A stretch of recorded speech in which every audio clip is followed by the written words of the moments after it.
Alright, hi everyone, I'm back for part 2 of my tournament report for the tournament last Saturday, and this time I'll be talking about my club side, which I played near Hub. It's a pretty boring deck, to be honest. Boring in the sense that, well, you can consider Fast Advance NBN to be a borderline broken archetype right now. I would say it's borderline broken because there is the potential for the corp to basically auto win if they draw the perfect so-called heaven hand, a hand where the runner basically cannot really do anything to stop you from winning. Imagine an Astro Script in your opening hand along with the correct end the run ice and a fast advance mechanism like Trick of Light or an early series of Sensitivity Grids. The runner really cannot do anything against that. They really don't stand a chance. So the very virtue of this deck having the ability to auto win just based off pure luck is a big reason why I chose to take this deck to the store champs. Against the good players, I might be able to pull off a lucky win, and against the players who are of the same skill level as me or lower, if I outplay them, I will still be able to win reliably. So this is a very good deck for that. Another important reason is because Order and Chaos was just released, and that is something I need to prepare for. Because the new NEH pose a new set of challenges to the corp archetypes. Specifically, I'm very worried. I was very concerned over Max Siphon Eater. That is a real problem that I faced because I actually thought of bringing Titan Transnational, Titan Supermodernism to the tournament, and it basically got eaten alive literally by Max Eater, and I didn't like that. So I realized that good old Fast Advance Ambient is the way to go, because firstly, you need to play quickly against Max before he draws his entire deck. She draws her entire deck and basically plays all her crazy events on you. And because your early game ice are some of the best ice that deals with Max. Wraparound is the big one that hoses Ether. You don't want to pay using Ether through a wraparound. Quandary stops the run dead cold. If they don't pack Parasites, they need to find a spoon to get rid of Quandary, which is a huge tempo hit. Pop-up Window is very good tax. They need lots of credits to trash your important assets like Daily Business Show, Pack Campaigns, and Sensitivity Grids. They can't afford to pay through pop-up windows for single accesses. And yeah, Toll Booth is just great. So and of course any PD contract is hard to steal no matter what you're running. So all in all, taxing is the way to go, and this deck exemplifies that.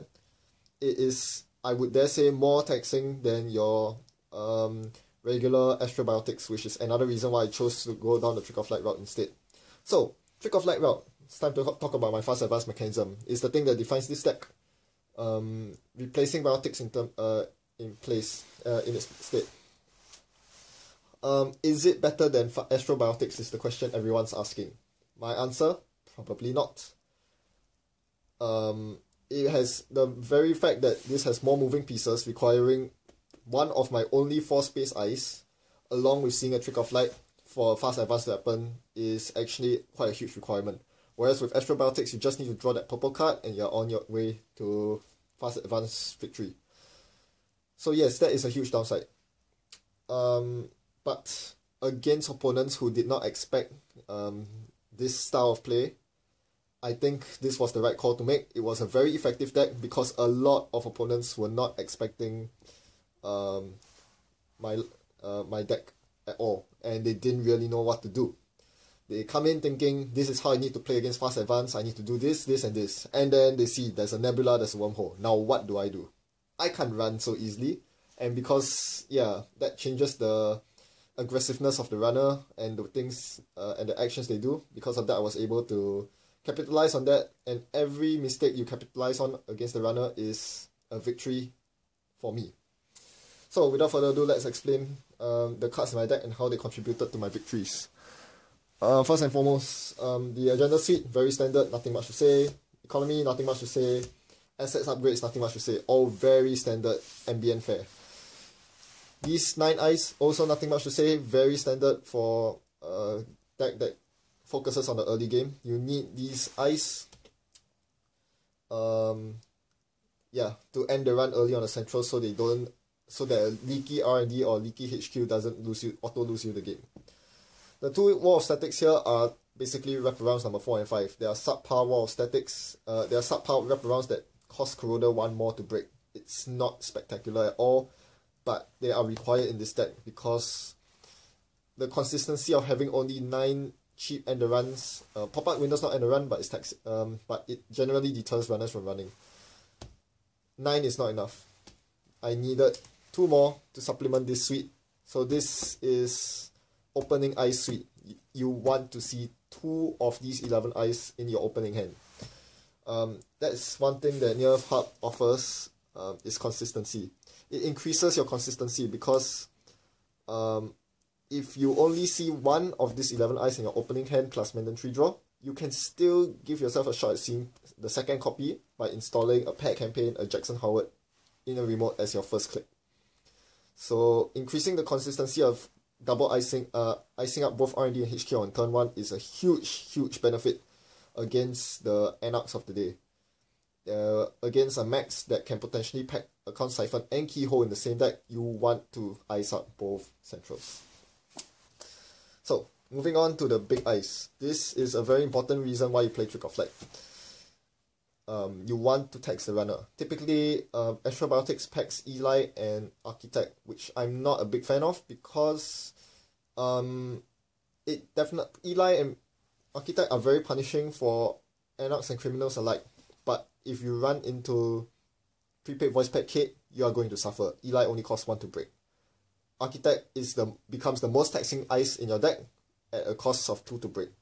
Toll Booth is the most taxing technically, but there are other ways to deal with Toll Booth, like Fem and etc. So everyone is going to be prepared against Eli and Architect. So what do? You throw a wrench in their plans. Nebula and Wormhole, of the 3 space ice, you don't want to play Orion. Orion requires too many advancements to be effective. Of the other 3 space ice, I think Nebula and Wormhole are the best. Asteroid Belt is good, but it only costs Corroder 5 credits to break, and the worst thing is that it doesn't tax Cerberus at all. It only taxes for 3 credits, which is very, very little. So that's out of the window. So you have Nebula and Wormhole. Nebula is a 5-strength sentry. Most decks have no way to deal with 5-strength sentries repeatedly. Even Prepaid Kate requires a clone chip for a sharpshooter every time she wants to get past Nebula, so that's important. Wormhole is the big pain in the butt for criminals to deal with, and I was expecting a lot of criminals today. What more, criminals being the worst matchup for fast advance, so Wormhole was definitely my ice of choice here. It costs 7 credits to break this card with Passport. I tell you, that basically saved me 1 game. I was playing against Gabriel Santiago in the grand final matchup. My opponent threw a legwork on my central server with about 5 or 6 credits to spare. All I had to do was press a Wormhole and say get out. Because you need 7 credits to break it with Passport, you're not getting the legwork through. There is nothing that criminals can do against Wormhole. There are not that many high-strength code gates that you can say that about. Toll Booth is one such code gate, but criminals can easily just emergency shut it down. You can't shut down a Wormhole. I only need to pay 0 to 3 credits to res it. That's ridiculous. Even against Shapers, which I met quite a bit of today, it is still very taxing. Cyber Cypher, 4 to break. Torch. I saw 2 torches to get today. One played out of Max, one played out of, I believe it was Kit. Yes, it was probably Kit. Also, 4 to break, Wormhole. Very worth it considering that this ice doubles up as fast advance fodder and is almost free to res once you get the advancement counters on it. So I think Wormhole is very, very effective. You just need to manage your ice such that you have an end run on the board so that you can fire off Wormhole to end the run. Which should be possible because you're running so many cheap end run ice. So yeah, these are very effective. Of course, you cannot play Nebula and Wormhole by themselves. That's down to playstyle. It is a big mistake to open up with install ice on HQ and double advance with shipment from Sansan. This is a huge mistake. You should never ever telegraph your space ice with shipment from Sen, unless you are very sure that it will keep the runner out. Because if you res a wormhole but have nothing to use a wormhole on, it is useless. So I always make sure that I start with normal end run ice. They will play aggressively, they will run my servers. Once their ice res, then you go in for the wormhole install, double advance it, and now you have a super taxing server that criminals will never run, that Anarchs need to find a David to break, that Shapers need to direct their cyber ciphers at in order to stand a chance. So yes, that was that. Oops. Okay, let's talk about my events here. Operations rather. These 6 cards, the Trick of Lights are mandatory. You obviously play 3 copies of them. If you're going to play any less than 3 copies, you'd much rather play Biotic Labor instead. As I was saying, these 3 deck slots very flexible, but I think these 3 cards, even as singletons, are very effective in all the games that I played today. Shipment from Sen is kind of like modded. It's not the best card in terms of saving credits, but it achieves so much click efficiency and makes it so desirable to to advance your ice. One very important thing that it does is it allows you to score even though you have no credits available. That is very important. If you have a scored Astro script, you can chain Astro scripts or bills from 0 credits. If you have a Sen out on the board, you only need 6 credits instead of 8 to get your first Astro script going. All these are very important. Should never underestimate the importance of being able to score from 0 credits. If you've watched one of my, this deck in action, one very important trait of this deck is that it is immune to account siphon. This is something I did on purpose because I was expecting a lot of criminals, as I mentioned. When you're immune to account siphon, you prevent the runner from going snowballing out of control, and you're giving yourself a chance because you can score agendas even when you are siphoned down to 0. That is huge. You can rest ice when you have 0 credits, space ice, and you can score agendas when you have 0 credits. This is a very terrifying corp to deal with when credit denial is not an option. This is something I ensure that this deck is able to perform, and hence it does very well against my criminal matchups. Fast track. I use fast track a lot today during the tournament. It allows you to tutor the final breaking news when you're on 6 points for the win. It allows you to tutor Astro Script for the win if you have a Trick of Light in hand and an Astro token or a Sensitivity Grid. Any combination of these 3 cards allow for fast advance. If you have just one of these 3 cards, i.e. a token here, a Res Grid, or a Trick of Light with counters enabled, you are able to score one of these 2 agendas from hand. If you have 2 of these available, you can score an NAPD from hand. You can you can basically score an NAPD from hand, or you can fast track a 3-2 and score it from hand on the same turn. Don't believe it? Let's say I have a Sensitivity Grid and Trick of Light. Click 1, fast track for Astro. Click 2, install Astro. Click 3, Trick of Light, 2 advancement counters, Res Sen, score Astro. So yes, having 3 copies of Astro Script in your deck, 2 Sensitivity Grids in your deck, 3 Trick of Lights in your deck, 8 cards to fast advance. Tell me, how is this deck not broken? Tell me. Yes, it is so effective. And of course, if you have, that was with 2 of these 8 copies. If you have 3 of these, any of these 6 cards, if you somehow manage to get 2 Astro tokens or 2 Tricks of Light and 1 Astro token, you can over advance a build for 3 points. This is a play that's underrated by a lot of players. Many people don't see it coming. This entire tournament, I played 8 games with my corp deck. 2 of them involve overscoring builds. Yep, that is how effective this deck can be. And that is why I actually enjoy about this deck. It might sound a bit sadistic because the ambient agenda suite is just flat out broken, but I think Project Build actually makes NBN a very, very interesting corp to play, because there is always the option of overscoring a build.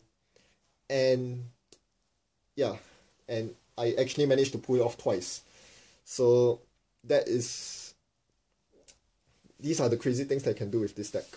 To talk more about the build.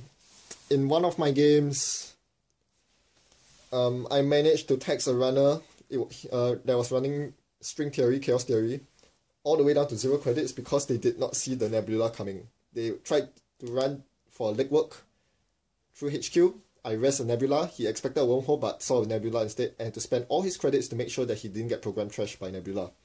So I took advantage of that scoring window when they had basically no credits in their pool to go for a toll booth remote with an install advance on the build.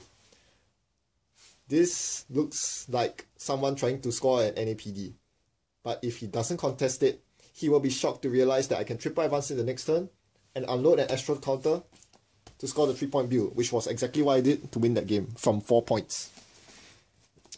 In another scene, yeah. So yeah, that is what I really enjoy about playing NBN, because the agendas are so flexible. All of them have so many users. I've talked about this in my regionals deck choice video last year, and it still applies today, many months down the road. Now let's talk about my last operation, which is closed accounts. There's only one card in my deck that enables closed accounts, and it's the breaking news. I only got to use it twice throughout the entire tournament. Both games were up against the same player. He was running Gabe, and it was very important for me to close his accounts because otherwise he would have the credits to lock my R&D. So there was in one of our games, I had an overscored Astro script. Not overscored. I had an Astro script squad with a counter on it, and I drew both cards. I had both cards in hand. I decided, you know what? I'm going to spend one Astro script counter to advance the breaking news quickly so I can close his accounts. Why? He had 10 plus credits after unloading a very fat Katie Jones. The close accounts erased all of that and reset his entire tempo. Even though I lost the fast advance counter from Astro script, which I would much rather use to chain the Astros, that was well worth it. And in this deck, where you have so many fast advance options, as I mentioned earlier, you don't ever really have to worry about losing an Astro counter, because you can easily get another one, or just fast advance a build using Trick of Flight. There are so many options available to you, and the only mistake you can make is holding yourself into one strategy, which is to chain these 3 cards together. If playing Astrobiotics, if you're playing NBN and your only mission is to get these 6 points, you're doing it wrong. Because the runner can and will steal at least one Astro script during your game. You need to be flexible to do things like overscoring builds, bluffing NAPDs, closing people's accounts with overscored with Astro counters onto breaking news. These are the techniques that you need to use in order to throw the runner off the game and command the tempo so that you yourself can find other ways to win the game. And that's how I went undefeated. 8 games of Near Earth Hub, 8 games of Trick of Light Trickery, won all of them during the Store Championship. Thanks for watching. Happy net running. Goodbye.